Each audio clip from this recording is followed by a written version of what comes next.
Praise Lord, जय मसीह की। परमेश्वर का नाम को धन्यवाद देते हैं आज की शाम के समय के लिए। हम फिर से एक बार ऐसे इस बुधवार की उपवास की प्रार्थना के अंदर में हम जमा हुए हैं।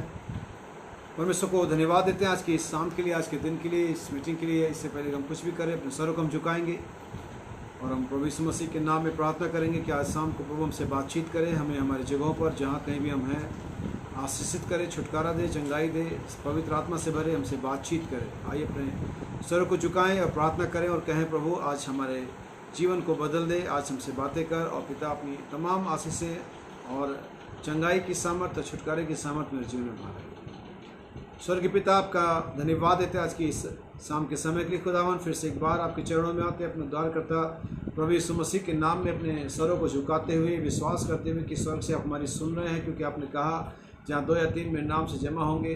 आपने यह भी कहा कि अगर तुम मेरे नाम से कुछ पिता से मांगो तुम्हारे किया जाएगा।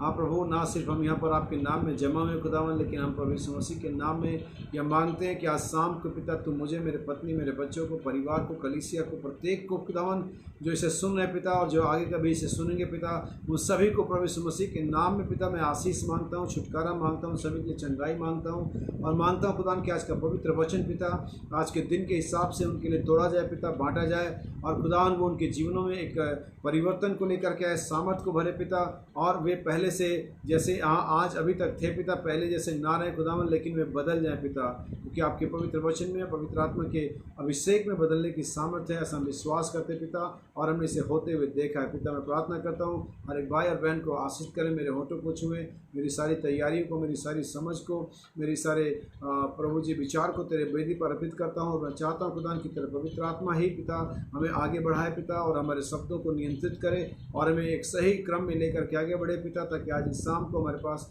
आपके वचन की बेहतर समझ हो सके पिता। जो लोग इसे देख रहे खुदावन, सुन रहे पिता, आप उनकी जगहों पर, उनके घरों में उन्हें आशीषित करें पिता। इस छोटे से झुंड को जो इन तमाम जगहों पे, दूर पर जगहों से मिलकर के बनता है उत्तराखंड क्रिश्चियन असेंबली पिता, प्रत्येक भाई को पिता, रामपुर में पिता, रामनगर में, बाजपुर में पिता, कालाडूंगी में, कोटाबा में, अल्मोड़ा में, रुद्रपुर में पिता, हल्द्वानी में पिता, हर एक जगह पर जहाँ कहीं से लोग सुन रहे पिता, और प्रभु उन सभी को पिता आप आशीषित करें। अगर वे कोई उनमें से बीमार है पिता, मैं यीशु मसीह के नाम में चाहता हूँ कि आप प्रभु उन्हें चंगाई प्रदान करें। उन्हें पर आज का वचन जब प्रचारा जाए तो हर एक व्यक्ति अपनी बीमारी, अपनी परेशानी, अपनी समस्या भूल जाए और वो जान ले कि यीशु मसीह उसे छुटकारा देता है। सारी महिमा, सारा आदर आपको देते प्रभु। हमारी प्रार्थना अपने उद्धारकर्ता प्रभु यीशु मसीह के नाम में मांगते हैं, आमीन। प्रभु आप सभी को आशीष दे। आइए परमेश्वर के वचन को निकाल लेंगे पढ़ने के लिए। लूका का सुसमाचार उसका 10वां अध्याय उसकी 21वीं आयत में पढ़ूंगा। Gospel of Luke chapter 10 verse 21। लूका का सुसमाचार और उसका 10वां अध्याय उसकी 21वीं आयत में आप सभी के लिए पढ़ता हूँ, इसे ध्यान से सुनिए। यीशु का आनंदित होना इस पैसेज का हेडिंग है। उसी घड़ी वह पवित्र आत्मा में होकर आनंद से भर गया और कहा, हे पिता, स्वर्ग और पृथ्वी के प्रभु, मैं तेरा धन्यवाद करता हूँ कि तूने इन बातों को ज्ञानियों और समझदारों से छिपा रखा और बालकों पर प्रकट किया। हाँ हे पिता, क्योंकि तुझे यही अच्छा लगा।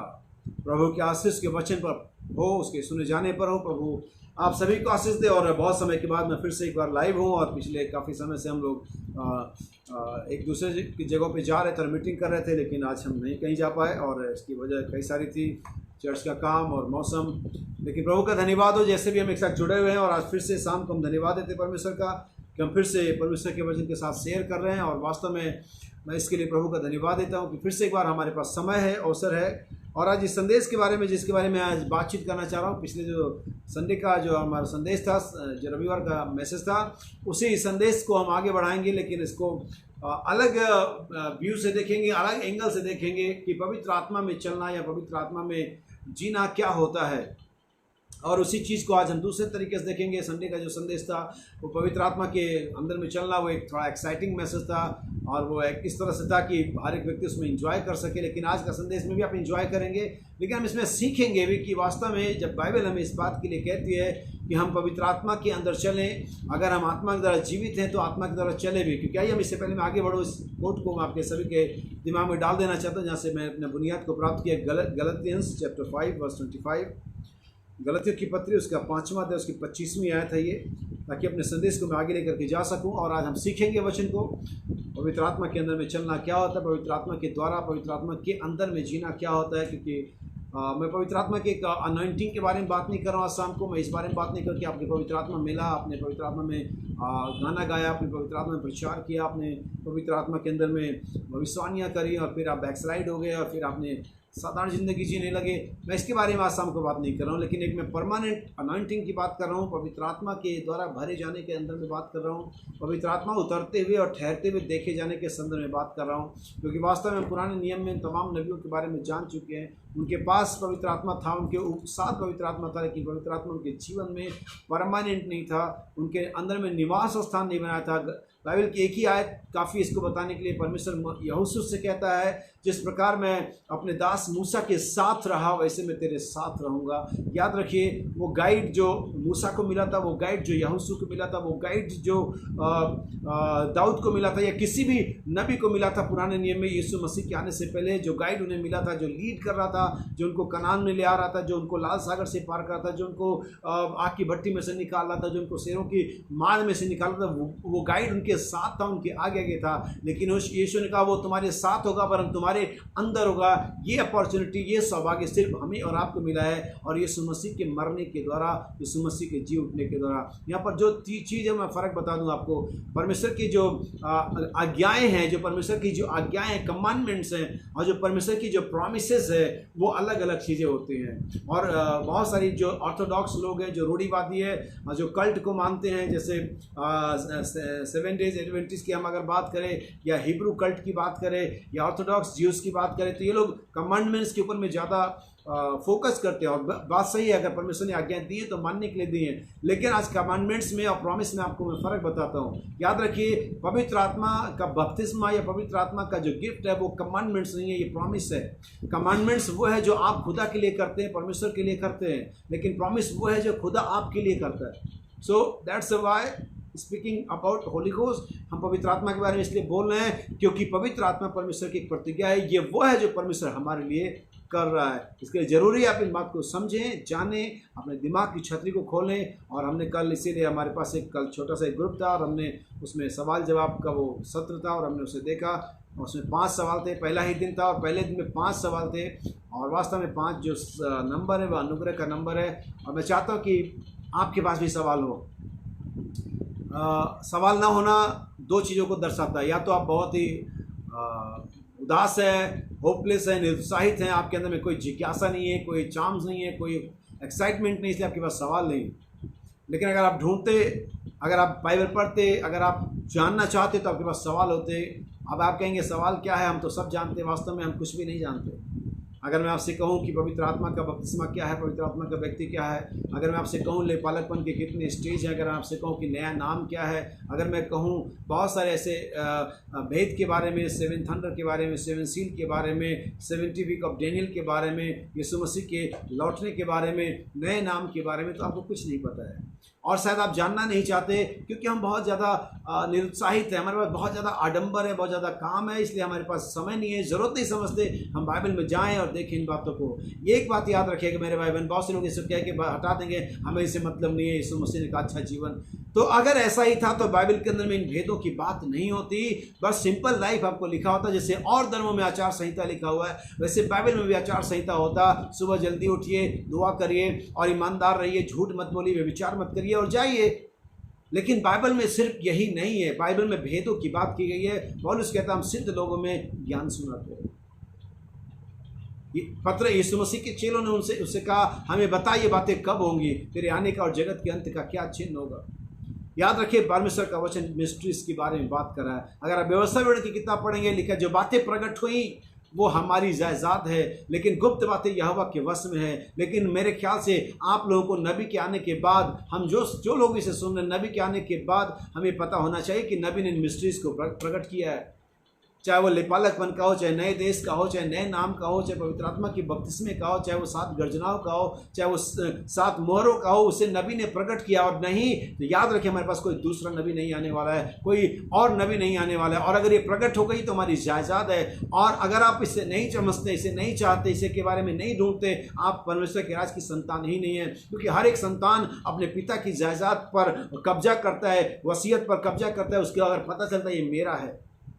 सो इसलिए आज शाम को मैं बात कर रहा हूँ पवित्र आत्मा में चलने या पवित्र आत्मा के द्वारा जीने के बारे में। सुनिए गलतियंस चैप्टर 5 वर्स 25। गलतियों की पत्री उसका 5वां अध्याय उसकी 25वीं है।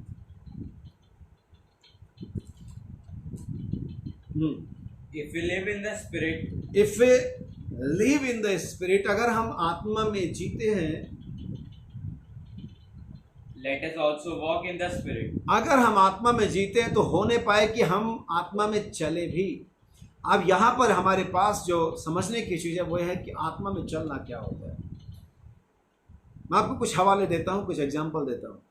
जैसा कि मैंने बाइबल के अंदर में लूका 10 उसका 21 पढ़ा, और उसी घड़ी यीशु आत्मा में होकर के परमेश्वर का पिता का धन्यवाद देने लगा। अगर आप ध्यान देंगे तो यहाँ पर एक बड़ी चीज़ जो मुझे अटपटी लग रही है नहीं, हम इसे समझेंगे कि यीशु मसीह आत्मा में आ गया। यीशु तो वास्तव में बाइबल बताती है कि जब वो यूहन्ना बपतिस्मा देने वाले के पास आया, यरदन नदी में खड़ा हुआ, बपतिस्मा लिया, आसमान से आवाज़ आई कबूतर की नहीं, पवित्र आत्मा नीचे उसमें रहने से मैं प्रसन्न हूँ। तो उसके पास तो ऑलरेडी पवित्र आत्मा बहुत समय से था, पिछले कई सालों से उसके पास पवित्र आत्मा था, लेकिन फिर भी बाइबल कहती है कि वो आत्मा में आ गया। अगर आपके पास पवित्र आत्मा है, अगर आपने कभी पवित्र आत्मा पाया है, अगर आप पर पवित्र आत्मा का बपतिस्मा मिला है, तो आप पवित्र आत्मा में आते हैं। क्योंकि यीशु यहाँ पर लिखा हुआ, आइए पढ़े लूक चैप्टर 10 वर्स 21, क्योंकि एग्जैक्ट वर्ड हमें जानना बहुत जरूरी है कि एक सही में परमेश्वर का वचन में क्या लिखा हुआ। In that hour Jesus rejoiced in spirit. और उसी घड़ी यीशु आत्मा में आनंद मनाता है। याद रखिए इस चीज़ को, कई बार हमारे शारीरिक अवस्था जो होती है बड़ी टफ होती है, बड़ी सिचुएशन बड़ा अगेंस्ट होता है, क्योंकि बाइबल बताती है आत्मा देह के विरोध में और देह आत्मा के विरोध में। कई बार हमारे दोनों के जो तालमेल होते हैं वो नहीं मिलते हैं। कई बार लोग आपको कहते हैं यार ये क्या मामला है, इसके व्यक्ति के साथ इतनी परेशानी है, इतनी मुसीबतें, और ये आदमी कैसे खुश है, कैसे शांत बैठा हुआ है। शरीर और आत्मा दोनों एक दूसरे के क्या रहते हैं, विरोध में रहते हैं। इसलिए बाइबल ये नहीं कहती कि शरीर में चलो, लेकिन बाइबल कहती है आत्मा में चलो। तुम अगर आत्मा में चलोगे, आत्मा के अनुसार जियोगे, तो शरीर की क्रियाओं को मारोगे। यानी कि आत्मा शरीर पर हावी होना चाहता है और शरीर आत्मा पर हावी होना चाहता है। अब यहाँ पर वही वाली बात है जो नबी ने सिखाई कि हमारे अंदर में 2 कुत्ते हैं, एक काला और एक सफ़ेद। और हम सब जानते हैं वो जो सफ़ेद है वो परमेश्वर की आत्मा को रिप्रेजेंट करता है, और वो जो काला है वो शैतान की आत्मा को, वो जो वर्ल्डली स्पिरिट है, दुनियावी आत्मा, उसको रिप्रेजेंट करता है। और फिर नबी ने उस जनरल से पूछा कैप्टन फिर जीतता कौन है, और उस कैप्टन ने बड़ा अच्छा जवाब दिया। उसने बहुत अच्छी जवाब दिया। उसने कहा यह इस बात पर निर्भर करता है कि मैं किसे ज़्यादा खिलाता हूँ। तो हमारी देह की दुनियावी बातें, हमारी अंदर एक दुनियावी आत्मा है हमारे अंदर में, कि हमारे एक स्पिरिट का अपना एक सोल है जो देह के साथ अटैच्ड है, और दूसरे ऊपर से पवित्र आत्मा है। तो हम किसको ज़्यादा प्रेफरेंस देते हैं, हम किसको ज़्यादा महत्व देते हैं, आत्मा के कार्यों को और देह के कार्यों को। और इसीलिए वो आत्मा हमारे अंदर में मजबूत होती है, बलशाली होती जाती है, जिसको हम ज़्यादा सपोर्ट करते हैं, जिसको हम ज़्यादा तवज्जो देते हैं, जिसके आगे हम झुक जाते हैं। देह कहता अभी हम थके हुए, देह कहता अभी हमारे घर में परेशानी चली, हम मीटिंग में जाके क्या करें, हमारा मन नहीं लगेगा। तुम देह की सुन रहे हो, लेकिन अगर आप आत्मा के अनुसार चलोगे तो देह की क्रियाओं को मारोगे। इससे पहले मैं आगे बढ़ूँ, मैं एक कोट पढ़ता हूँ आपके लिए, और एक कोट नबी का एक संदेश है, वननेस, एकत्व। और इस संदेश के अंदर नबी ने एक बड़ा अच्छा बात कहा, कैसे हम देह और आत्मा के बारे में फ़र्क पता कर सकते हैं। पेज नंबर 55 पैराग्राफ 189, यहाँ से सुनिएगा। नबी कहता है यह क्या है, आपको वचन के साथ साथ ही अडिग बने रहना होता है, आपको अपनी खुदी को मार डालना होता है। नबी कहता है मित्रों मैं स्वीकार करता हूँ हम में से अनेकों ने पवित्र आत्मा पाया है। अब यहाँ पर वही बात जो मैं समझा रहा हूँ कि पवित्र आत्मा पाना, पवित्र आत्मा का एक अनॉइंटिंग, पवित्र आत्मा का एक इस तरह से आपके जीवन में आना, और फिर जो पवित्र आत्मा नबी कहता है पिंड उड़ान भर लेता है। तो ये वाले बारे में बात नहीं करी जा रही आज शाम को। अगर हम आत्मा के द्वारा जीवित हैं तो आत्मा के द्वारा चले भी। ध्यान से सुनिए, हम में से, नबी कहता है हम में से अनेकों ने पवित्र आत्मा पाया है। यकीनन हम में से बहुत से लोगों ने यहाँ भी पवित्र आत्मा पाया होगा। परंतु हमने अपने अंदर बस इतना ही पवित्र आत्मा पाया है कि हमें एक ऐसे मुकाम पर लेकर के जाए जहां हम झूठ बोलना नहीं चाहते, जहां हम चोरी चकारी नहीं करना चाहते, जहां हम ऐसा कुछ भी नहीं करना चाहते। याद रखिए, पवित्र आत्मा का ये जो काम है, जो आप कह रहे मैं चोरी नहीं करता, आप कहते मैं शराब नहीं पीता, आप कहते मैं झूठ नहीं बोलता, तो इतना ही पवित्र आत्मा है। पवित्र आत्मा सिर्फ इतने के लिए नहीं दिया गया कि आप चोरी ना करें, आप झूठ ना बोलें, आप शराब ना पिए। सिर्फ इतने के लिए पवित्र आत्मा नहीं दिया गया कि आप चर्च आते रहे। किसी के पास इतना ही पवित्र आत्मा होता है कि बड़े चर्च आने के लिए बहुत ही वो ईमानदार होता है। किसी के पास इतना ही पवित्र आत्मा होता है कि 10 देने के लिए बहुत पवित्र आत्मा इतना होता है कि ईमानदार होता है। इतना ही पवित्र आत्मा होता है कि वो सुबह शाम दुआ करने के लिए ईमानदार होता है, लेकिन इतना ईमानदार नहीं होता है कि वो परमेश्वर के साथ समय बिता सके। इतना ईमानदार नहीं होता कि झूठ बोलना छोड़ सके। इतना ईमानदार नहीं होता कि अपनी बुराई सुन करके, अपनी आलोचना सुन करके चुप रहे और अपने सताने वालों के लिए प्रार्थना कर सके। सुना भी कहता है हमने इतना ही पवित्र आत्मा पाया है, लेकिन आगे कहता है परंतु परमेश्वर तो अपनी कलीसिया के हर एक रेसी को पवित्र आत्मा से भर देना चाहता है। वो आपकी सोच को भर देना चाहता है, वो आपके दिमाग को भर देना चाहता है। कई बार हम दिमाग से मसीह होते हैं, लेकिन हम हृदय से मसीह नहीं होते हैं। दिमाग हमें बताता है हमें ये करना चाहिए और हम उसको दिमाग को फॉलो करते हैं, और वही दिमाग हमें दुनिया के कामों से भी कराता है। लेकिन याद रखिए, परमेश्वर का जो निवास स्थान है, परमेश्वर का जो डीलिंग है, वो हमारे दिमाग के साथ नहीं है, वो हमारे हृदय के साथ है। इसलिए बाइबल कहती है अपने हृदय को साफ करो। इसलिए दाऊद अपने भजन भी अंदर में कहता है, हे परमेश्वर तू मेरे विचारों को जान ले, मुझे परख और देख मुझ में कोई बुरी रविश तो नहीं है। परमेश्वर चाहता है, दाऊद चाहता है कि परमेश्वर मेरे हृदय को सर्च करे। आज कितने लोग हैं जो परमेश्वर को ये चाहेंगे कि परमेश्वर के हृदय को सर्च करे। आज कितने लोग अपने हृदय को खोलेंगे और ये कहेंगे कि परमेश्वर मेरे हृदय को सर्च कर। आप कहेंगे भाई मैं मजाक कर रहा हूं, लेकिन हकीकत यह है कि आप परमेश्वर छोड़िए, मुश्किल से आपके घर के लोग भी आपका मोबाइल भी सर्च नहीं कर सकते कि आप अपना मोबाइल दे सके कि वो सर्च करें आप मोबाइल में क्या देखते हैं। जब आपका कोई मोबाइल सर्च नहीं कर सकता, आपका लैपटॉप, आपका मैगजीन, आपका गुप्त विचार कोई व्यक्ति सर्च नहीं कर सकता, आप हृदय का सर्च करवाना कैसे हो सकता है? और आप ऐसे इसके बावजूद आप सोचते हैं कि आप रैप्चर में चाह रहे हैं। आपके पास पवित्र आत्मा है, आपके पास इतना ही पवित्र आत्मा है कि आप यीशु मसीह को प्रभु कह ले। आपके पास इतना ही पवित्र आत्मा है कि आप बाइबल सही है कह ले। आपके पास इतना ही पवित्र आत्मा कि आप चोरी करना भूल गए हैं, छोड़ दिया है, इतना ही। लेकिन इतना नहीं है कि आप कहें लॉर्ड सर्च मी, प्रभु मुझे जांच, मुझे परख, देख मेरे अंदर कोई बुरी बात तो नहीं है। कोई इंसान आपको उतना ही परख सकता है जितना वो आपको देखता और जानता है, लेकिन परमेश्वर ही है जो आपको अंदर तक सर्च कर सकता है। जब वो यहूदी लड़का, वो जवान साचक जिसे रिच मैन रूलर कहते हैं, जब यीशु के पास आया, घुटने टेके, उसको सलाम ठोका और कहा हे उत्तम गुरु, मैं जीवन के लिए क्या करूं?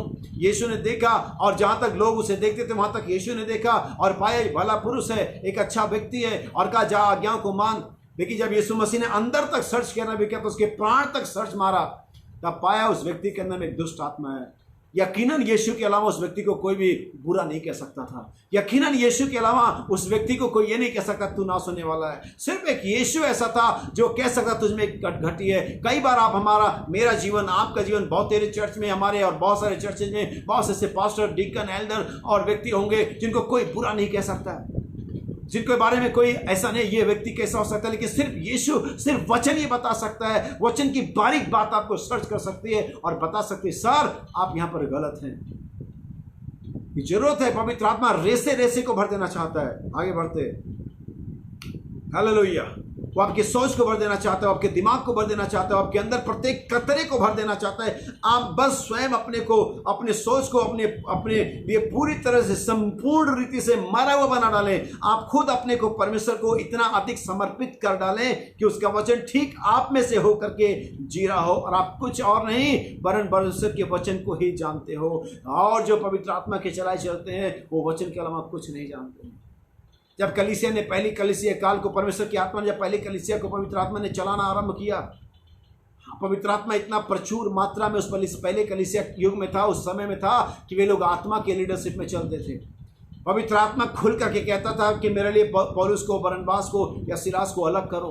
पवित्र आत्मा कहता था पौलुस यहाँ नहीं वहाँ जाना है। पवित्र आत्मा कहता था इस रास्ते से नहीं उस रास्ते से जाना है। पवित्र आत्मा उनके बीच में खुल करके बोलता था, यहाँ तक कि पतरस ने कहा तूने पवित्र आत्मा से झूठ बोला है। उस कलीसिया काल में, उस कलीसिया के दिनों में जो पहली कलीसिया थी, पवित्र आत्मा किस तरह से बात करता था। क्या आज वही सही कार्य, वैसा ही मैनिफेस्टेशन, वैसा ही लीडिंग, वैसा ही डीलिंग पवित्र आत्मा का कलीसिया में आज है? आज हर कलीसिया अपने आप को प्रकाशन से भरी हुई, सामर्थ से भरी हुई, ज्ञान से भरी बताती है, लेकिन क्या पवित्र आत्मा में चल रही है? क्या पवित्र आत्मा उसमें मूव कर रहा है? मैं आपको एक आयत दिखाता हूं, प्रेरितों के काम 21वां अध्याय और इसकी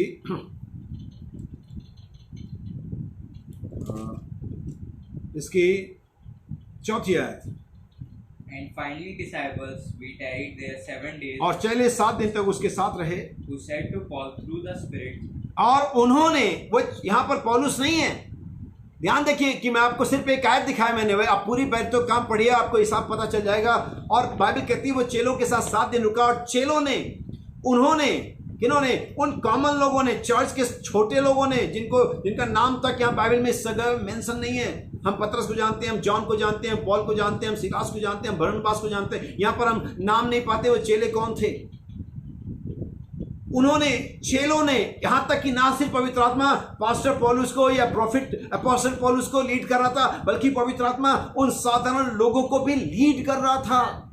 ये था पवित्र आत्मा उस कलीसिया के अंदर में, वहां पर जो पहला युग था, पहला कलीसिया का उद्गम हुआ वहां पर। आज पवित्र आत्मा हमारे पास, कलीसियाओं के पास सब कुछ है, वी हैव एवरीथिंग। हमारे पास नॉलेज है, हमारे पास रेवलेशन है, हमारे पास पावर है, हमारे पास सब चीज है, हमारे पास सिस्टम है, लेकिन हमारे पास पवित्र आत्मा की लीडिंग और डीलिंग नहीं है कि पवित्र आत्मा में कहीं यहां जाना है और पवित्र आत्मा में कहीं वहां नहीं जाना है, पवित्र आत्मा के ये करना और ये नहीं करना, हमें ये प्राप्त करना। और जब तक हम ये प्राप्त नहीं करते, हम परमेश्वर की कलीसिया नहीं हो सकते मेरे भाई और बहन।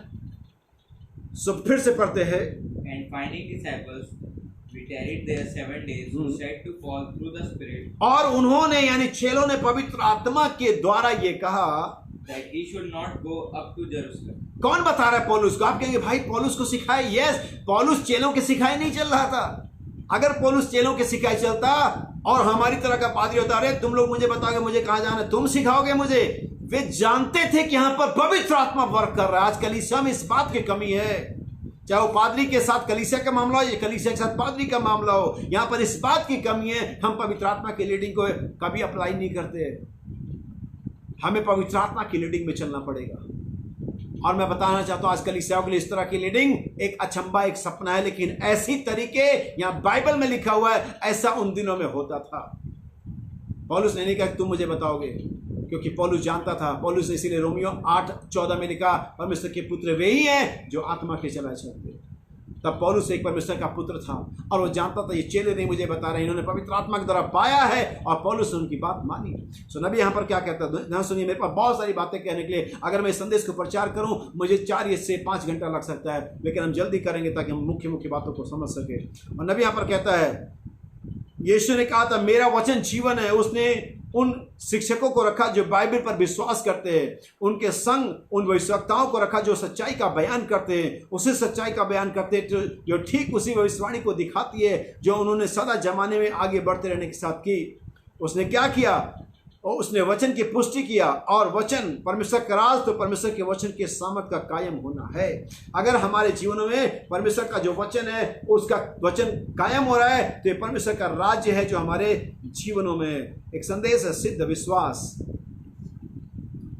अगर आपने इसे कभी पढ़ा हो तो जानना बहुत जरूरी है। पवित्र आत्मा, यहां पर मैंने इसलिए लूका 10:21 को पढ़ा था और हमने देखा कि यीशु जो पवित्र आत्मा से परिपूर्ण हो गया था अपने बपतिस्मे के दिन, यहाँ पर फिर से एक अजीब सी बात है कि वो उसी घड़ी यीशु आत्मा में आनंद मनाने लगा। उसी घड़ी आत्मा उसके पास ऑलरेडी था, शुरू से था, लेकिन आत्मा में आने की एक बात थी। मैं आपको ये आत्मा होते हुए भी आत्मा में आने का जो मिस्ट्री है ये समझाता हूं, और इसके लिए हमें पुराने नियम में हवाला लेना पड़ेगा और वहां जाकर के हमें देखना पड़ेगा। और नाम था उसका एलाइजा।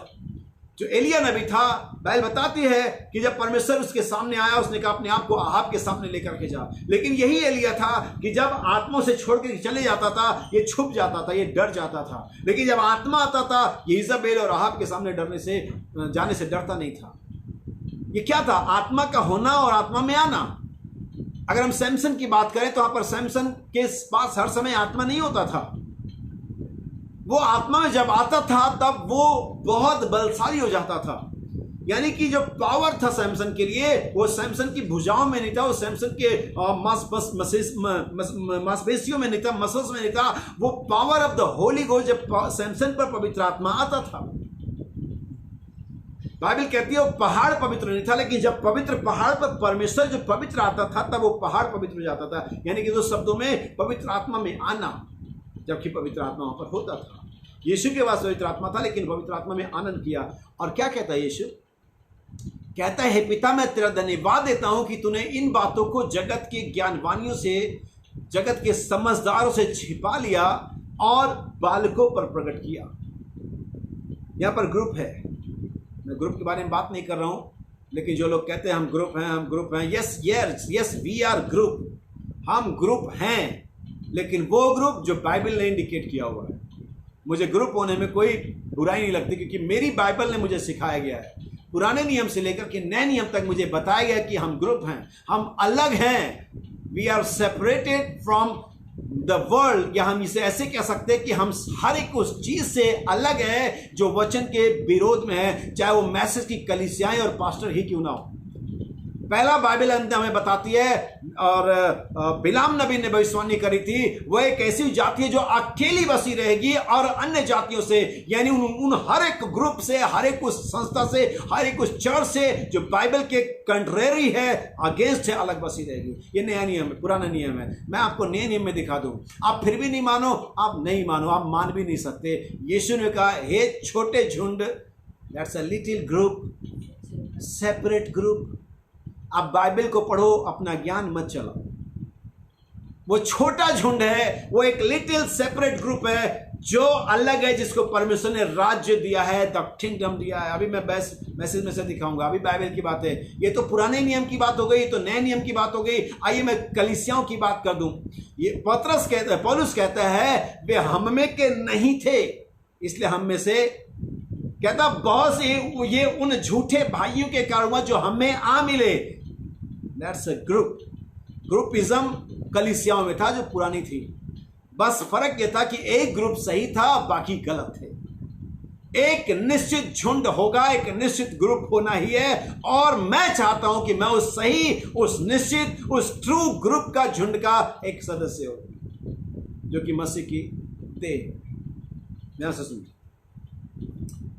पेज नंबर 31, मैसेज का नाम है सिद्ध विश्वास। परंतु जब यीशु इस संसार में था तो कभी भी कोई उसे जान न सका। वह एक विचित्र व्यक्ति था। इंग्लिश में ये ऑड बॉल नहीं है, विचित्र से हम समझ में, ऑड बॉल, ये ऑड बॉल नहीं है। ऑड बॉल का एक अलग सेंस होता है, और यहां पर जो विचित्र का जो इंग्लिश वर्ड है वो mistake. Jesus was a mystic person. ये मिस्टिक, मिस्टीरियस, ये एक ही जैसे शब्द है। ये होता है एक भेदपूर्ण, विचित्र के बजाय हम इस शब्द को कहेंगे एक भेदपूर्ण व्यक्ति। अब इस भेदपूर्ण को समझना चाहते हैं तो आपको नबी के स्टेटमेंट में याद दिला दूं, और फिर मैं अपने स्टेटमेंट आपको याद दिलाऊंगा। और मेरे साथ तो मेरे लाइफ में अक्सर होता है, हर दूसरे तीसरे, बड़ी अजीब बात, कभी आप ये कहते, कभी आप वो कहते। हम लोग मिस्टिक पर्सन है, वी आर मिस्टिक्स। भाई वर्णम से उसकी वाइफ कहती, बिली मैं तुम्हें समझ नहीं पाई। भाई वर्णम कहते हैं, हनी तुम तो बहुत दूर हो, मैं खुद अपने आप को समझ नहीं पा रहा। क्योंकि ये वो लोग होते हैं जिन्हें दुनिया कभी समझ नहीं पाती। आप जानते हैं ऐसा क्यों है? बाइबल का ही हवाला देता हूं, फिर मैं एग्जांपल भी दूंगा आपको। हमें संसार की आत्मा नहीं कि हम संसार की बातों को जाने, बल्कि परमेश्वर की आत्मा कि हम परमेश्वर की बातों को जाने। सो संसार एक अलग रिलम में, एक अलग डायमेंशन में रहता है, और हम या मैं और आप या कोई भी व्यक्ति जिसने पवित्र आत्मा पाया है, वो एक अलग रिलम में रहता है। और इस अय्याम वाला व्यक्ति उस अय्याम वाले व्यक्ति को नहीं जानता है। जब एक व्यक्ति शराब पी लेता है, जब एक व्यक्ति कोई भी ऐसे नशे का पदार्थ खा लेता है, तब उसके अंदर में एक अलग सेंस एक्टिव हो जाते हैं। और वो अपने चारों तरफ के माहौल को नहीं समझ पाता और वो इस तरह से एक्ट करता है। बाकी जो लोग नॉर्मल हैं, सामान्य हैं, वो लोग उस एक्ट को नहीं समझ पाते, क्योंकि वो जानते हैं उसने दारू पिया हुआ, शराब पिया हुआ, इसलिए वो समझते ऐसा कर रहा है। लेकिन अगर इसी चीज को हम स्पिरिचुअल और फिजिकल वे में कन्वर्ट कर दें, यही मामला एक फिजिकल व्यक्ति के साथ होता है और दूसरा जो स्पिरिचुअल है। और जो व्यक्ति स्पिरिचुअल किंगडम में जी रहा है, जो व्यक्ति आत्मिक राज्य में जी रहा है, उसे वो व्यक्ति जो उसके शारीरिक राज्य में समझ नहीं पाता। यो अब हो सकता है वो व्यक्ति जो आत्मिक अय्याम में है वो, और दूसरा जो दुनियावी अय्याम में, उनके बीच में पति और पत्नी का रिलेशन हो, उनके बीच में माँ और बाप का रिलेशन हो, उनके बीच में हस्बैंड और वाइफ का रिलेशन हो, फिर भी वो दोनों अलग अलग अय्याम में हैं। ठीक ऐसे ही जब दाऊद उस वाचे के संदूक को आते हुए देखा, चूंकि वो राजा था, चूंकि एक रेपुटेटेड पर्सन था, चूंकि उसके ऊपर एक अच्छा उसने सूट पहना हुआ था, राजसी वस्त्र पहने हुए थे, और उसके हाथ में राजदंड रहा होगा, उसके सर पर मुकुट रहा होगा और कई सारे सैनिक सलामी दे रहे होंगे। इसके बावजूद जब उसने देखा कि वाचा का संदूक आ रहा है, वो ये सब भूल गया कि वो कौन है। एक पल के लिए वो भूल गया वो राजा है, उसके नीचे लोग हैं और एक सम्मानित, एक रेपुटेटेड है। वो भूल गए इस खुशी में कि वाचा का संदूक वचन मेरे शहर में, मेरे घर में, मेरे जीवन में वापस आ रहा है, और वो सब कुछ भूल करके आत्मा में बाइबल कहती है नाचने लगा। उसका डांस ऐसा था, उसका बिहेवियर ऐसा था, उसका एक्ट ऐसा था कि आज भी हम गाते हैं जैसे दाऊद आत्मा में नाचा, मैं भी नाचना चाहता हूं, लेकिन हम अभी तक नाचे नहीं कभी, क्योंकि हर बार हम उस फिजिकल पर्सन की क्या करते हैं, देखते हैं कहीं वो हमें देख तो लेगा। लोग चर्च में बैठते हैं, आज भी अपने घर में शायद आप आमीन नहीं बोलेंगे, आपका मन करा कि आप आमीन बोले, लेकिन आप सोच रहे आपकी मम्मी, आपके पापा, आपके बच्चे हंसेंगे, तो आप उस आयाम में हैं जिसमें वो हैं। हमें आयाम को अलग करना है, फिर दुनिया में पागल ही समझेगी कि जिस पर आत्मा उतरता है वो बावला ठहरता है। क्या आपको कभी बावला कहा गया? क्या आपको कभी झक्की कहा गया? हमारे पूर्वजों को कहा गया था। क्या आपको कभी सनकी कहा गया? हमारे पूर्वजों को कहा गया था। अगर आपको नहीं कहा गया तो आप अभी दुनिया के आयाम में चल रहे हैं। इसलिए कभी वो व्यक्ति जो दुनिया के आयाम में, मटेरियल वर्ल्ड में जी रहा है, इस लिमिटेड सेंस के वर्ड में जी रहा है, 5 सेंस के अंदर में जी रहा है, वो व्यक्ति कभी उस व्यक्ति को जो सुपर सेंस के द्वारा जी रहा है, स्पिरिट में जी रहा है, कभी समझ नहीं पाएगा। वो व्यक्ति जो आत्मा में जी रहा है, उस व्यक्ति के लिए जो दुनिया में जी रहा है, हमेशा एक मिस्टिक पर्सन रहेगा, जैसा कि यीशु था। Praise the Lord. वह एक विचित्र भेद, हम विचित्र नहीं पढ़ूंगा, मैं इसे खुद अनुवाद कर देता हूं। वह यानी अर्थात यीशु एक भेदपूर्ण व्यक्ति था। सिद्ध विश्वास की दुनिया में क्या नबी कहता है? In the realm of perfect faith.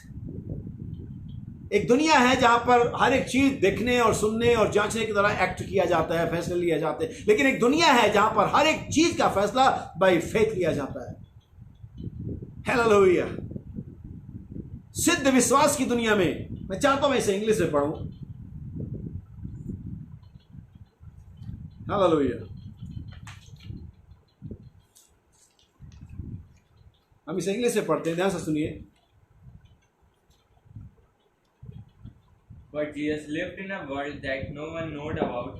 देखिए नबी क्या कहता है, एक्चुअली हिंदी में सही ट्रांसलेशन नहीं है। यीशु एक ऐसी दुनिया में जी रहा था जिसके बारे में लोग नहीं जानते हैं। यही एक बिलीवर के साथ मैटर। सुनिए, He was an odd person. He was an odd person. He lived in a world of perfect faith. और वो सिद्ध विश्वास की दुनिया में जी रहा था, In the perfect God. सिद्ध विश्वास की, सिद्ध परमेश्वर की दुनिया में जी रहा था, In which he was. जो कि वो स्वयं था। यानी वो क्या था? वो सिद्ध परमेश्वर था, सिद्ध विश्वास था, जो कि वो स्वयं था। सुनिए, If we lived in a perfect faith of a Christian. अगर हम, अब नबी यहां पर यीशु के आगे चल करके हमारी बात करते हैं, यदि हम मसीह जो है, मसीहत की सिद्ध विश्वास की दुनिया में जिए, To what we are. तो हम क्या बन जाते हैं? We are mystic to the world. तो हम दुनिया के लिए एक वेदपूर्ण व्यक्ति बन जाते हैं। अगर आपको दुनिया समझती है तो आप जान लीजिए आप एक मिस्टिक पर्सन नहीं है। आपको लोग समझ नहीं पाएंगे, ना हमारे प्रभु को समझ पाए, ना वो हमें समझ पाएंगे, क्योंकि हमारा प्रभु एक मिस्टिक पर्सन था और मैं खुद एक मिस्टिक पर्सन। आप जानते हैं क्या होता है? जब मैं इसको कई बार बता चुका हूं, जब सारे लोग, पूरी दुनिया जब इस वायरस की वजह से अपने घरों में हाथ समेटे बैठे हुए है, हम निकल रहे और हाथ मिला रहे हैं, तो लोग कहते हैं कैसे आदमी है। जब हम अपने रुपए और पैसे को खर्च करके गर्मी और बरसात की चिंता किए बिना अपने चर्च में जाते हैं, जो किलोमीटर के हिसाब से होता है, जिसमें हम घंटों पसीना बहाते हैं, तो लोग कहते हैं पागल हो गए, घर क्यों कोई प्रभु वहां बुला रहा है, यहीं बैठ जाते। We are mistake. कई ऐसे एग्जाम्पल है जब हमारे बहनें हमारे बच्चों के बालों को, लड़कियों के बालों को लंबे करती हैं और तब उनकी खुद की क्लास टीचर या उनके बच्चे और जो बच्चों की माँ उनसे कहती है कैसी हैं आप, और कौन इसे सवेरे सवेरे तैयार करेगा। आपको थोड़ी भी समझ नहीं है, उनके लिए तो ये बहुत बड़ी काम है, लेकिन ये चीज हमें मिस्टिक बना देता है। सुनिए, The people wouldn't understand you. और नबी कहता है कि लोग कभी आपको समझ नहीं पाएंगे। You had walked in the spirit. आप पवित्र आत्मा में चलते, यही जिसके बारे में कह रहा हूं, जो लोग पवित्र आत्मा में चलते हैं उनको कभी समझा नहीं जाएगा। What the spirit said you would do. और जो आत्मा कहता आप वो करते हैं, What it forbid you had not to. हाँ, वो नहीं जो लोग कहते हैं। Then the people began to say, तब लोग आपके लिए कहना आरंभ कर देते हैं, they and you had be a mystic person to them. तब आप उनके लिए एक भेदपूर्ण व्यक्ति बन जाते हैं। That's the way it is to all believers. और यही सभी विश्वासियों का तरीका है। They are mystic. वे पहेली हैं, The people don't understand लोग उन्हें समझ नहीं पाते। because they live in a world to themselves. Hallelujah, क्योंकि वो अपनी दुनिया में रहते। याद रखिए, मैंने इससे पहले बताया है, मैंने पूरा संदेश प्रचार किया, यीशु मसीह की अपनी दुनिया थी, यीशु मसीह अपनी दुनिया में चलता था, यीशु मसीह अपनी दुनिया में। हर एक व्यक्ति की अपनी दुनिया होती है। आज देखिए, आपके लड़के आपके लड़कियां, आज के सारा संसार अपनी दुनिया में जी रहा है। आप कुछ भी कह लीजिए, कोई फर्क नहीं पड़ता। और ये अपनी दुनिया से कह रहे हैं, आज 90% वो जो अपनी दुनिया है वो टेली कम्युनिकेशन की दुनिया है, वो साइंस की दुनिया है। जो आपके हाथों में फोन है, ये अपनी दुनिया इनको दे चुका है। संसार घर में आ चुका है। इसको मैं और तरीकों से बता सकता हूं, लेकिन समझिए इसे, यीशु की अपनी दुनिया थी, लोग की अपनी दुनिया है, और सबकी अपनी दुनिया होती है। लोग कहते हैं ना, जब किसी को देखो जो माहौल के अगेंस्ट बात कर रहा होता है, एक्ट कर रहा होता है, लोग कहते हैं भाई कौन सी दुनिया में हो। अगर मैं कहूं कि आज सोना 5,000 रुपए का 10 ग्राम है, कौन सी दुनिया में हो? क्योंकि ये दुनिया कभी तो थी लेकिन आज नहीं है। ऐसे ही जब एक सच्चा मसीह सच्चे वचन के द्वारा सही में पवित्र आत्मा की लीडिंग में चलता है, तो उसके घर के लोग कहते हैं कौन सी दुनिया में रह रहा है। लेकिन मैं और आप जानते हो दुनिया कौन सी है? दुनिया पवित्र आत्मा की दुनिया है। वो दुनिया सिद्ध विश्वास की दुनिया, वो दुनिया परमेश्वर का अय्याम है। सुनिए, Jesus lived in a world that nobody else could touch. और यीशु उस दुनिया में जीता था जिसे कोई छू नहीं सकता था। यही वजह, डायमेंशंस को आप टच नहीं कर सकते, आप सब फील करते, आप जानते हैं। अगर मैं आपसे कहूं कि इस करंट को दिखाओ जो स्विच ऑन करते लाइट को जलाता है, आप कभी भी करंट को दिखा नहीं सकते। मैं जिस इंटरनेट के वेब के द्वारा ही मोबाइल चल रहा है, अगर मैं आपसे कहूं इस वेब को दिखाओ, आप इसे कभी दिखा नहीं सकते, बट यू फील, आप अनुभव कर सकते हैं। लेकिन ये बात साबित होती है कि वो दुनिया यहां है, वो वेव्स यहां पर है, वो करंट यहां पर है, वो कलर्स यहां पर हैं, लेकिन आप टच नहीं कर सकते। इसीलिए मैंने कहा फोर्थ जो डायमेंशन में लोग हैं वो शैतान के लोग हैं, लेकिन परमेश्वर के लोग परमेश्वर के डायमेंशन में जीते हैं। और वो डायमेंशन फिलहाल दर्शनों का और विश्वास का डायमेंशन है। नबी कहता है, अगर आप पढ़ेंगे जैसे संदेश और मसीह परमेश्वर का भाई जो प्रकट हुआ, नबी के जब विश्वास की सीढ़ियां चढ़ते हैं, आप दर्शनों के अय्याम में चले जाते हैं। सुनिए ध्यान से, The disciples could not understand even लोग तो छोड़िए, डिसाइपल्स भी, चेले भी समझ नहीं पाए। when he spoke to them. और जब उसने उनसे कहा, They say this, और तब उन्होंने यह कहा, why you talk in riddles? और तू हमसे दृष्टांतों में, पैराबल्स में क्यों बातें करता We है? don't understand. हम उन्हें नहीं समझते। How can this be? और ये कैसे हो सकता है? जब यीशु ने कहा इस मंदिर को गिरा दो, मैं इसे 3 दिन में खड़ा कर दूंगा, वे कभी नहीं समझ पाए। और आप जानते हैं इस बात का चर्चा इतना ज्यादा यरूशलेम में हुआ कि फरीसियों ने पिलातुस के कटघरे में यीशु मसीह पर एक चार्ज लगाया, मंदिर को गिराने वाला है। जबकि वो दूसरे डायमेंशन में बात कर रहा, उस मंदिर की नहीं जो 46 साल में बने थे, लेकिन उस मंदिर की जो उसकी देह थी बात कर रहा था। यही वजह है कि दुनिया के लोगों के लिए हमारी बातें मिस्टीरियस लगती है, because we are mystic person. हम उड़ के चले जाएंगे। कोरोना अगर हम हाथ मिलाएंगे तो हमें कोरोना नहीं होगा, लेकिन वो व्यक्ति जिसको कोरोना हुआ है वो ठीक हो जाएगा। We are mystic person for the world, दुनिया के लिए। सुनिए, See, they wasn't in the world that he lived in. और वो उस दुनिया में नहीं थे जिसमें वो रह रहा था। अगर आप यीशु को टच करना चाहते हैं तो आपको उस दुनिया में जाना पड़ेगा जिसमें यीशु रहता था। याद रखिए, वो दुनिया जिसमें यीशु रहता था, वो आपके 5 सेंसेस है, जो कि आपकी टच करने की, जिसमें स्पर्श करने का जो सेंस है, आप उसको नहीं टच कर सकते, क्योंकि वो टच वाले दुनिया में नहीं रहता है, वो विश्वास की दुनिया में रहता है। और हम बाय फेथ यीशु को टच करते हैं, क्योंकि वो दुनिया सिद्ध विश्वास की दुनिया है। सुनिए, See, they could not understand him. और वो इसे समझ नहीं पाए। Nobody could understand him. कोई भी उसे समझ नहीं पाया। Next, Unwilling of God. ये यहाँ पर दूसरा मैसेज है, ठीक है, हम छोड़ देते हैं। मैं यहाँ पर से पढ़ता हूँ नेक्स्ट पैराग्राफ। और इसी प्रकार जब कोई व्यक्ति विश्वास में जीता है, दूसरे शब्दों में मैं कहूँगा जब कोई व्यक्ति आत्मा में जीता है और विश्वास से चलता है, मैं कहूँगा आत्मा से चलता है, तो वह समस्त संसार से अलग होकर मसीह में एक नई सृष्टि बन जाता है। यहाँ पर वस्तु पदार्थ से मेरा तात्पर्य नहीं, यहाँ पर मतलब मटेरियल से नहीं है, क्योंकि जो विश्वास है वो मटेरियल, यहाँ पर फिजिकल मटेरियल नहीं है। जो विश्वास है वो फिजिकल एलिमेंट नहीं है, विश्वास डिवाइन एलिमेंट है। यहाँ पर वस्तु पदार्थ से मेरा मतलब नहीं है, विश्वास अर्थात सिद्ध विश्वास, perfect faith, the Holi spirit.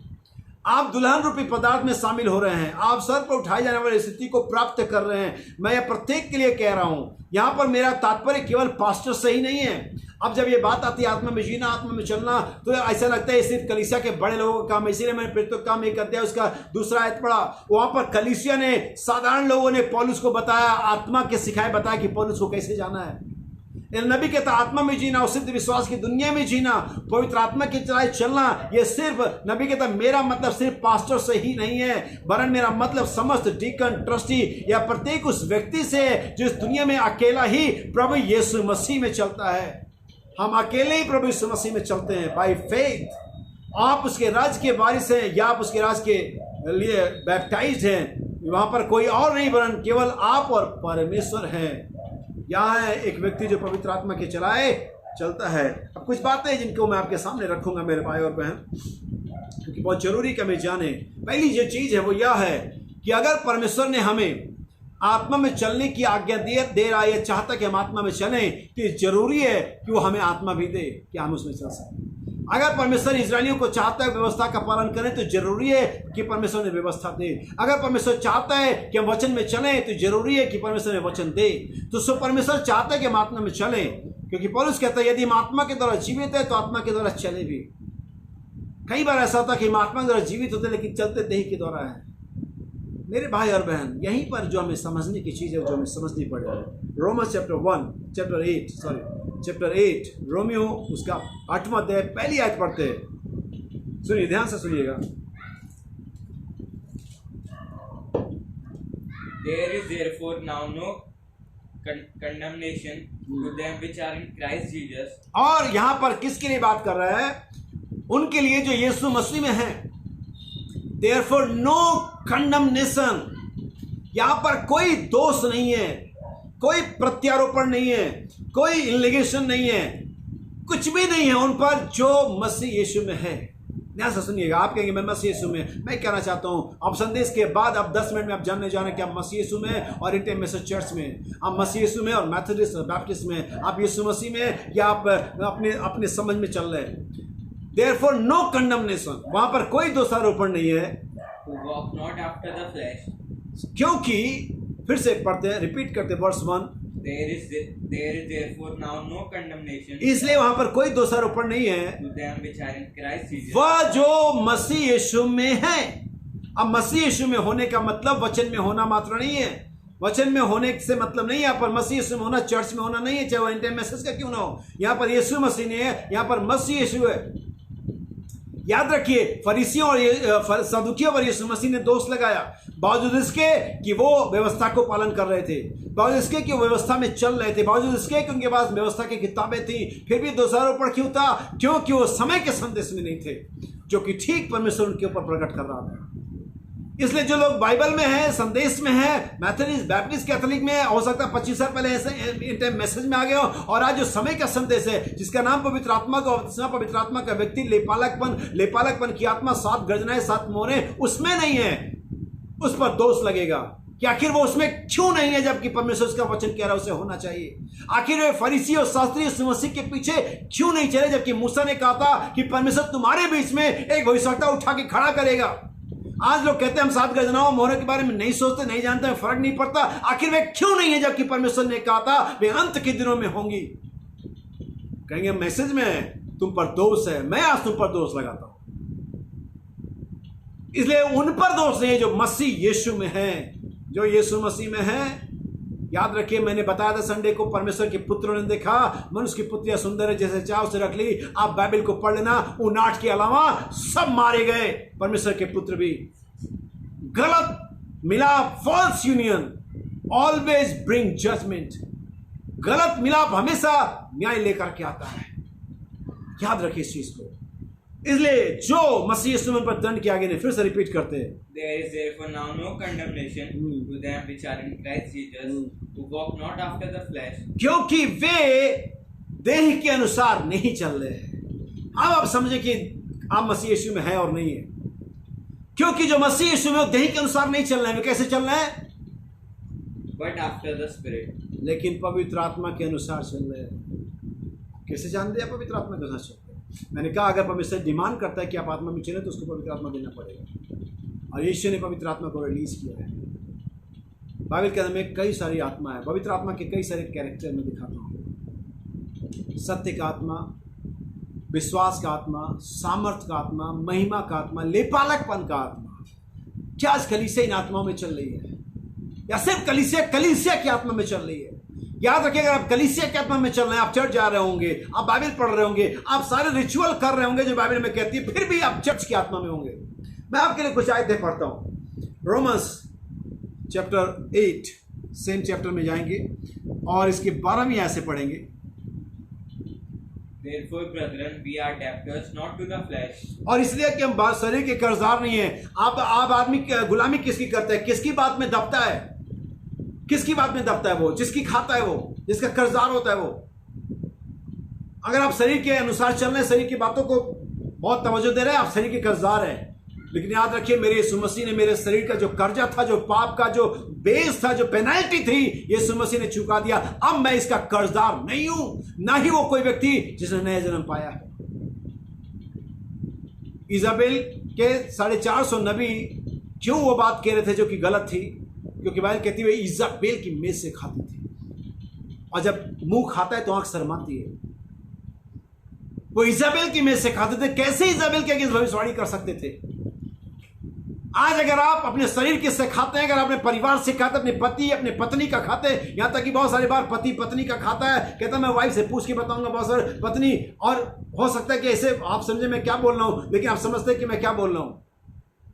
लेकिन अगर आपने नया जन्म पाए तो आप किसी कर्जदार नहीं है, आप यीशु मसीह के कर्जदार हैं, जिसने आपके लिए लहू बहाया है। मैं उस पत्नी के लिए कितना कर्जदार हूं, मैं उस बॉस के लिए, उस समाज के लिए, उस पति और माँ बाप के लिए कितना कर्जदार हूं, जबकि उन्होंने मेरे लहू नहीं बहाया, बल्कि मेरा लहू बहाया उन्होंने। आज दुनिया में देखते बाप बेटे का हत्या कर देता है, बेटा बाप का कर देता है, और इस तरह से हर एक तरफ मर्डर चलता है। पहला ही मर्डर एक भाई ने एक भाई का किया था, लेकिन यीशु मसीह ने मेरे लिए लहू बहाया। मैं उसका ज्यादा कर्जदार हूं, बजाय इसके कि मैं अपने माँ बाप के कर्जदारी के बारे में सोचूं बोलूं, बजाय इसके कि मैं अपनी पत्नी और पति के कर्जदारी के बारे में सोचूं और बोलूं, बजाय इसके कि माँ और बाप की कर्जदारी के बारे में सोचूं और बोलूं, मैं यीशु मसीह के लिए बोलूंगा, क्योंकि मैं उसका कर्जदार हूं, क्योंकि उसने मेरे लिए दाम चुकाया है जो कोई चुका नहीं सकता था। So my dear brothers sister, हम आज कर्जदार नहीं है शरीर के कि इसके अनुसार जिए। लेकिन अगर हम कर्जदार हैं तो किसके? देखिए सुनिए, Therefore, brethren, we are debtors not to the flesh, to live after the flesh. For if you live after the flesh, you shall die. अगर देह के अनुसार जियोगे, देह का कर्जा उतारते रहोगे, मम्मी पापा पति पत्नी भाई बहन समाज, तो मर जाओगे। सुनिए, For if you live after the flesh, you shall die. But if you through the Spirit do mortify the deeds of the body, you shall live. अगर हम पवित्र आत्मा के द्वारा क्रिया, देह की क्रियाओं को क्या करेंगे? मारेंगे तो हम जिएंगे। For as many as are led by the Spirit of God, they are the sons of God. हाँ, और वैसे इतने लोग पवित्र आत्मा की चला चलते हैं, वे ही परमेश्वर के पुत्र हैं। For you have not received the spirit of bondage. अब यहाँ पर देखिए, जैसे मैंने बताया आत्मा और आज कलीसिया या बहुत सारे लोग आत्मा के चला चलते हैं, लेकिन मैंने संडे को बताया था आत्मा की कौन सी आत्मा की हमें जज करना पड़ेगा। ये मुझे जांचना पड़ेगा कि आज मैं किस आत्मा के चला चल रहा हूँ। मैं भय की आत्मा के चला चल रहा हूँ, या छुपने वाली आत्मा के चला चल रहा हूँ, या डाह और ईर्ष्या के आत्मा के चला चल रहा हूँ, या कलीसिया की आत्मा के चला चल रहा हूँ, या लेपालकपन की आत्मा के चलाए चल रहा हूँ, या power of the Holi spirit के चलाए चल रहा हूँ। कई लोगों को भय का आत्मा मिला है, डरते, अगर मैंने इस बात कह दी, अगर मैं चर्च चले गया, अगर मैंने दुआ कर दी, अगर मैंने आमीन बोल दिया, तो मेरी मम्मी मेरे पापा क्या कहेंगे, मेरी सैलरी बंद हो जाएगी, मेरा पॉकेट मनी में नहीं मिलेगा, मुझे कल से इस टाइम से नाश्ता नहीं मिलेगा। ये डर की आत्मा है, चाहे वो किसी से भी डरते हो। लेकिन परमेश्वर में डर की आत्मा नहीं दी है, लेकिन कोई और आत्मा दी है। अगर आपको पवित्र आत्मा नहीं मिला है, अगर आपको लेपालकपन का आत्मा नहीं मिला, तो आप डर की आत्मा में चल रहे हो, क्योंकि मनुष्य हर समय किन्हीं दो आत्माओं के नीचे ही चलता है। हालेलुया, कोई इसका इनकार नहीं कर सकता। अगर एक नहीं है तो दूसरी ऑलरेडी है। सुनिए फिर से इसे वर्स 14 रिपीट करते।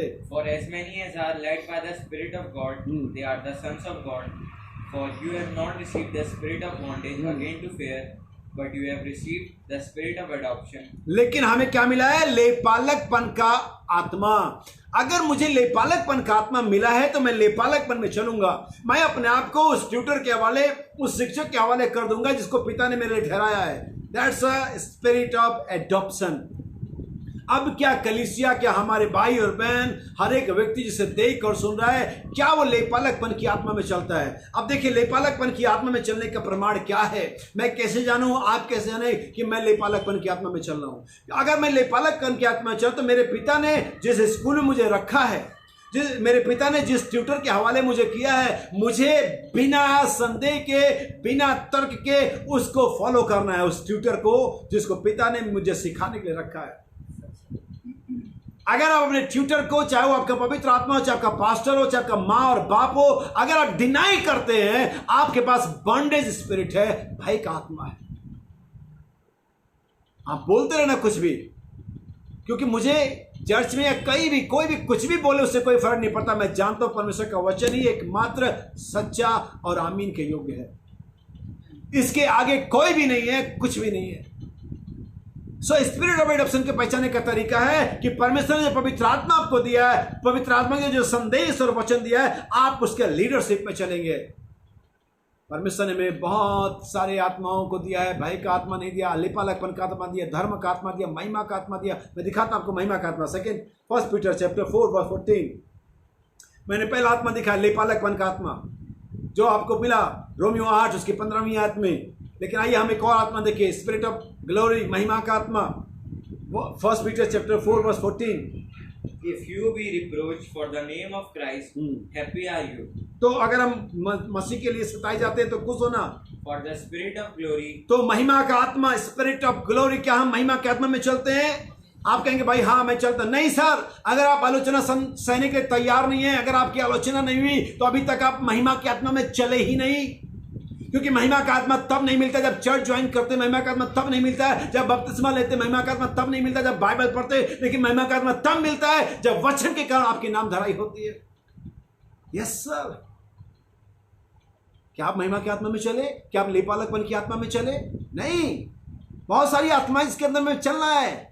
ज्ञान और बुद्धि की आत्मा है। इवन परमेश्वर की 7 आत्माएं हैं, विश्वास से लेकर के भाईचारा।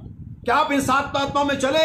लोग तो भड़क जाते हैं, 7 आत्माएं क्यों तुम बार बार पिरामिड की बात करते हो? तुम कभी भी आत्मा में नहीं चल सकते अगर तुमने परमेश्वर की आत्मा में, इन 7 आत्माओं में रंग नहीं किया। परमेश्वर की 7 आत्माएं 7 कलीसियाई कालों को चला रही थी। हर युग का आदमी अपने युग की आत्मा में चला। हालेलुया। लेकिन हम जानते हैं हम सिर्फ विश्वास के और भाईचारे की आत्मा में नहीं चल रहे हैं, क्योंकि अब सारी 7 आत्माएं एक आत्मा बन गई है। अब जो होली स्पिरिट था हर युग में, पवित्र आत्मा का जो काम था विश्वास से लेकर के भाईचारा, इन सारे 7 युगों के बाद द होली स्पिरिट बन गया। अब हम द होली स्पिरिट में चल रहे हैं। We walk in the light. हम पवित्र आत्मा में, उछियाले में चल रहे हैं मेरे भाई बहन। यहाँ पर महिमा का आत्मा है। मैं आपको कुछ और आत्मा दिखाता हूँ। हमने लेपालकपन का आत्मा देखा, हमने महिमा का आत्मा देखा। आइए हम एक और आत्मा देखें। Gospel of John chapter 16 verse 13। यूहन्ना का सुसमाचार उसका 16वां अध्याय उसकी 13वीं और 14वीं है। ओ प्रभु हमारी मदद करे। मैं सोचता हूँ हमारी मदद कर रहा है। Howbeit when he, the spirit of truth is कौन सा स्पिरिट? Spirit of truth. हमने देखा स्पिरिट ऑफ एडॉप्शन, हमने देखा स्पिरिट ऑफ ग्लोरी। अभी दूसरा है स्पिरिट ऑफ ट्रुथ। क्या हम सत्य की आत्मा में चल रहे हैं? आपके यस, मैंने दोनों आत्माओं में, जो लेपालकपन की आत्मा में चलेंगे उसकी गारंटी, उसकी पहचान क्या दिखाया? मैंने दिखाया कि महिमा की आत्मा में चलने की पहचान क्या है। अब मैं दिखाऊंगा कि सत्य की आत्मा में चलने की पहचान क्या है। आइए हम इसे कंटिन्यू करें। Howbeit when he, the spirit of truth is come, he will guide you into all truth. देखिए पहली बात, अगर आप कहते हैं मेरे पास सत्य का आत्मा है, तो वो तुम्हें ऑल ट्रुथ में गाइड करेगा। अभी अगर आप कोई भी इसे सुन रहे, इसे ध्यान से सुने। बहुत से लोग, अगर हम सेवेंथ डे एडवेंटिस्ट की बात करें, वो क्या करते हैं, वो जाकर के वहां पर 7वें दिन आराधना करते, सबत के दिन आराधना करते, वो कहते हैं हमें सबत मानना चाहिए। क्या वे जानते हैं उनकी महिलाओं को जब उनके जो पीरियड्स के समय आते, क्या उनको वो घरों से बाहर कर देते हैं? व्यवस्था में लिखा हुआ है। और भी बहुत सारी व्यवस्था की बातें हैं। और उन्होंने एक ब्रांच को पकड़ा हुआ है, एक लाइन को पकड़ा हुआ है, सेवेंथ डे एडवेंटिस्ट नाम है। हम यहोवा विटनेस की बात करें, उन्होंने ये जान लिया, बाइबल के अंदर में व्यवस्था में लिखा है, हे इस्राएल जान रख तेरा परमेश्वर यहोवा एक ही है। उन्होंने बस उसे पकड़ा हुआ है। उसके बाद जीसस सुन लिया जाता है दूसरी तरफ। यीशु ने कहा मार्ग जीवन सच्चाई मैं हूं, मेरे वाला कोई नहीं है। उन्होंने इसे पकड़ लिया। हर एक व्यक्ति एक डाली को पकड़े हुए है, एक ट्रुथ को पकड़े हुए है। लेकिन जब सत्य का आत्मा आएगा तुम्हें और ट्रुथ में अगुवाई करेगा। एंड टाइम मैसेज की बात आ जाती, बैप्टिज्म सही है, सर्पेंट सीड सही है, सेवन सील अरे अभी तो खुली नहीं है, सेवन थंडर अरे इसके बारे में बात मत करो, तुम थंडर वाले हो। ऑल द ट्रुथ, सारा सत्य में अगुवाई करेगा। इसके अलावा मैं सिर्फ ये कहना चाहता हूं कि आपके पास सिर्फ अपना आत्मा है, कलीसिया का आत्मा है। क्योंकि जब पवित्र आत्मा सत्य का आत्मा आएगा तुम्हें ऑल द ट्रुथ में लेकर के जाएगा। और 7 गर्दन सारे सत्य में से एक सत्य है, तुम इसका डिनाई नहीं कर सकते। और अगर ये मुझे ग्रुप बनाता है, आई एम हैप्पी, मैं इसके साथ खुश हूं। मैं अभी कोट पढ़ूंगा आपके लिए। हालेलुया। सुनिए, संदेश का नाम है फेथफुल अब्राहम। और भाई इसके पिछली 4 लाइनों को हम पढ़ेंगे जहां से अंडर मार्क है, ये 2 और पीछे 2। ध्यान से सुनिएगा आप लोग। You will never walk in the spirit of God. और तुम अब यहां पर जब ये संदेश का नाम है विश्वास योग्य अब्राहम, नबी कहता है अब्राहम को परमेश्वर ने, अब्राहम को जब कॉल किया गया, जब अब्राहम बुलाया गया तो अपने बाप और अपने भतीजे के साथ निकला। याद रखिए, परमेश्वर ने बाप को भतीजे को बुलाया नहीं था, लेकिन अब्राहम एक बड़ी भीड़ के साथ निकला। अब्राहम एक बड़े लश्कर के साथ निकला। अब्राहम एक बड़े अटैचमेंट के साथ निकला। लेकिन परमेश्वर ने तब तक ब्लेस नहीं किया जब तक उसका सारा अटैचमेंट डिस्कनेक्ट नहीं हो गया। ध्यान से सुनिएगा, पढ़ते फिर से। You will never walk in the spirit of आप तब तक परमेश्वर की आत्मा में आत्मा की तरह नहीं चल सकते until you totally separate your things from unbelief. जब तक कि आप सारे अविश्वास से अलग ना हो जाओ। Get away from the world. दुनिया को पीछे कर दो, छोड़ दो दुनिया को। Get away from the world, दुनिया से बाहर निकलो। Come out of the world. दुनिया से बाहर आ जाओ। I know you think I am crazy. नबी क्या कहता है, सुनिए, ऐसे ही मैं सोच रहा हूं, आप मैंने सोचा। नबी कहता है मैं सोचता हूं आप मुझे पागल समझ रहे होंगे। भाई को अच्छा हो गया। ओके, मैं नबी के शब्द दोहराता हूं और यही शब्द मेरे भी है। पढ़ते हैं। But if I am, just let me alone. नबी कहता है आप सोचते हो कि मैं क्या हूं, पागल हूं। अगर मैं ऐसा हूं तो मुझे छोड़ दो, मुझे पागल ही रहने दो। मैं अपने पागलपन के साथ खुश हूं क्योंकि मैं एक अलग दुनिया में हूं। इस दुनिया में तुम कांटेक्ट कर ही नहीं पाओगे, कभी कोई भी नहीं कर पाएगा जब तक कि वो नया जन्म नहीं पाएगा। और जिस दिन उसका कांटेक्ट हो जाएगा वो सीधा मेरे पास आएगा या किसी ऐसे के पास जाएगा जो उस दुनिया में जीता है, कहेगा यस ब्रदर आप सही थे। हेलो, मैं चाहता हूं आपका कांटेक्ट इस दुनिया के साथ हो जाए। मैं फिर से स्लाइड को पढ़ूंगा। I know you think I am crazy. मैं जानता हूं आप सोचेंगे मैं पागल हूं, But if I am, अगर मैं हूं just let me alone. मुझे रहने दो। हाँ, I'm happy in this way. और मैं इसी तरीके से खुश हूं। I had rather be like this than the way. और इससे बजाय कि मैं तुम्हारे साथ पागल हूं ये मानकर कि ये नहीं है, वो नहीं है, दुनिया है, और इसके बजाय कि मैं एक व्यक्ति को जो गलत है उसके बावजूद उसको सही मान लूं और दूसरे को जो सही है उसको गलत ही कहता रहूं, तो मैं इसी तरीके से खुश हूं बजाय इसके कि तुम्हारे साथ खुश हूं। हाँ, See, I looked at my sacrifice one time. Hallelujah, प्रभु का धन्यवाद हो। आइए हम उस रेफरेंस पर वापस आए जहां हम पढ़ रहे थे। Spirit of truth, Gospel of John chapter 16 verse 13 to 14। यूहन्ना का सुसमाचार 16 उसके 13 और 14 है। Howbeit, when he, the Spirit of truth, is come, he will guide you into all truth. सबसे पहली बात पहचानो कि तुम्हारे सब सत्य में अगुवाई करेगा। For he shall not speak of himself. और अपनी ओर से मैं ऐसा सोचता हूं, मेरा ये मानना, अगर तुम कुछ बोलो किसी बात पर, डॉक्ट्रिन पर, तो बाइबल लेकर के बोलो। मैं ये सोचता हूं, मेरा ये मानना ऐसा होना चाहिए, ये सही नहीं है। अगर ये सही नहीं तो बाइबल के अनुसार दिखाओ। क्यों परमेश्वर का वचन पहला 2 कुरिन्थियों 7:6 के अंदर में कहता है अपने आप को दुनिया के लोगों से, हर एक उस बात से अलग करो। सेपरेट योरसेल्फ, एक अलग ग्रुप बनो जो परमेश्वर का हो। सुनिए, But whatsoever he shall not speak of himself, but whatsoever he shall hear, that shall he speak. जो सुनेगा वही कहेगा, And he shall show you things to come. और वो तुम्हें आने वाली बातें दिखाएगा। He shall glorify me, for he shall receive of mine and shall show it unto you. All things that the Father. ठीक है, अब यहाँ पर देखिए सत्य की आत्मा का पहचान क्या होगा? वो अपनी ओर से नहीं कहेगा, वो मेरी महिमा करेगा और सारे सत्य में तुम्हारी क्या करेगा? अगुवाई करेगा। ये है आत्मा में चलने का प्रमाण। एक संदेश है परमेश्वर को बेपर्दा करना। इस संदेश में से कोड में पढ़ता हूं आपके लिए।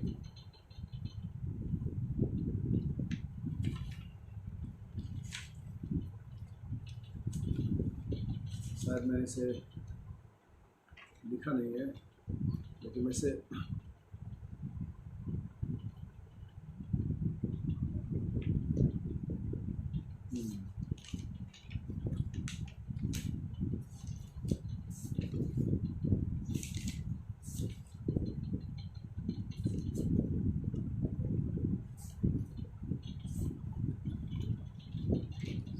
एक मिनट में परमेश्वर को बेपर्दा करने संदेश में है।